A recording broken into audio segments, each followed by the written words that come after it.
Terakhir Bu Misna, adakah harapan-harapan yang ingin disampaikan terkait dengan tantangan yang dihadapi oleh KPU yang memang kita terbentur oleh pandemi COVID-19? Silakan Bu Misna.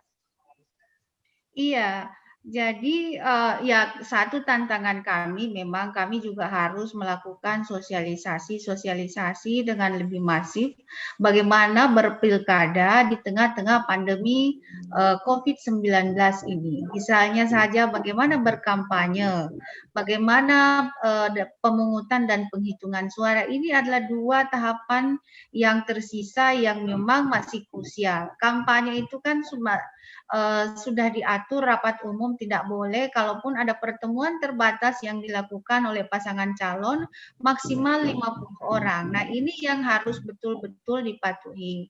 Tetapi sampai saat ini memang ada kita belum terlalu mendapatkan laporan-laporan atau penyampaian dari Bawaslu ada pelanggaran-pelanggaran yang begitu serius terhadap kampanye ini. Nah, satu juga saya harus mengingatkan juga bahwa prasyarat pemilu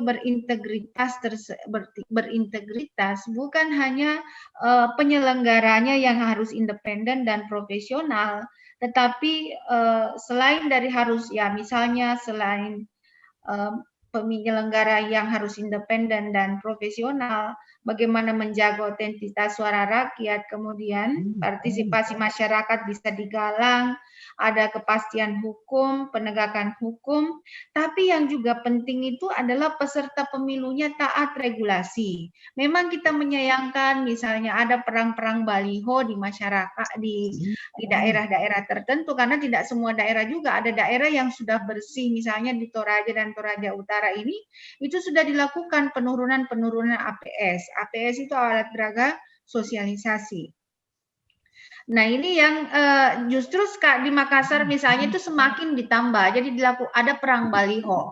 Nah, kita tentu berharap banyak juga dari pengawas pemilu untuk bersama-sama bagaimana agar memberikan teguran. Misalnya kalau di Bulukumba, pasangan calon itu diberikan teguran, direkomendasikan untuk diberikan teguran, sehingga memang dikeluarkan teguran, dipanggil pasangan calonnya untuk diklarifikasi oleh KPU, karena ada rekomendasi dari Bawaslu. Nah, ini kan yang terjadi di depan mata, semua lembaga juga harus berfungsi dengan baik. Nah, dan pasangan calon itu juga harus menyadari, ini kan calon-calon pemimpin, ya bagaimana mengendalikan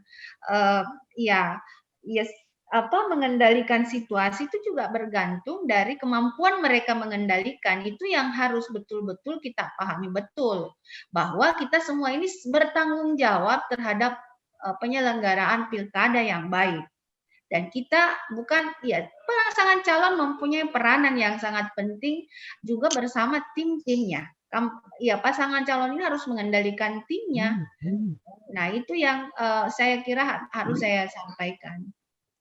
Baik, terima kasih Bu Misna atas waktunya hari ini talk show. Tetap jaga kesehatannya Bu Misna, karena memang lagi kita menjalani ini. Kita doakan Bu Misna ya supaya kembali beraktivitas biasa. Selamat bisa beraktivitas seperti sedia kala ya Bu Misna ya. Amin. Iya, dan Pak Firdaus terima kasih atas waktunya hari ini sudah memberikan masukan-masukannya. Dan pemirsa Selewis TV, memang untuk menciptakan atau menjaga kualitas pilkada di tengah pandemi ini bukan pekerjaan hanya untuk KPU dan Bawaslu saja, bukan juga pekerjaan hanya untuk rakyat saya, tapi peserta pemilu juga harus ikut aktif mengindahkan protokol kesehatan. Baik, terima kasih. Saya Devi Brian pamit undur diri. Assalamualaikum warahmatullahi wabarakatuh. Waalaikumsalam warahmatullahi wabarakatuh. Terima kasih Bu Misna, Pak Firdaus. Iya. Sehat selalu Ibu Misna ya. Amin, amin.